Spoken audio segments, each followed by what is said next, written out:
Le gare sportive al Campo Coni domenica scorsa, le due serate classiche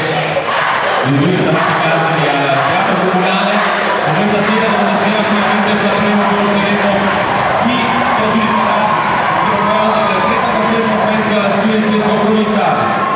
E poi nel corso della serata vi parlerò delle varie novità di questa edizione, vi presenterò le scuole in concorso, i giurati eccetera. Anche quest'anno, come l'anno scorso, mi affiancheranno nella presentazione di queste serate i vari presentatori di quasi tutti gli istituti.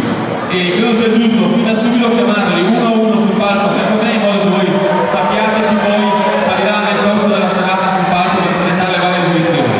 Allora, gareggiano per la disciplina presentatori quindi e sono giudicati da tutta la giuria per il liceo scientifico Torricelli, Michele Codivino.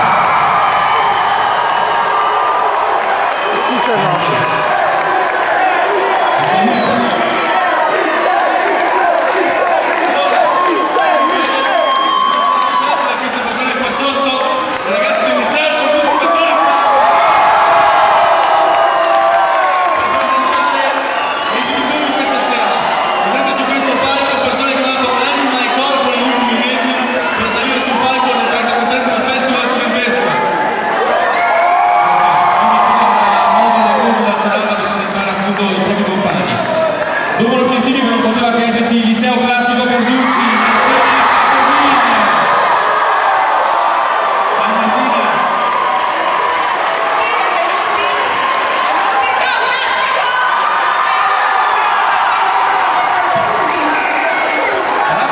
se non sbaglio, se non ricordo male, che entrambi eravate già presentatori anche l'edizione. Tu no, ho capito, invece la mattina già l'anno scorso. Proseguiamo.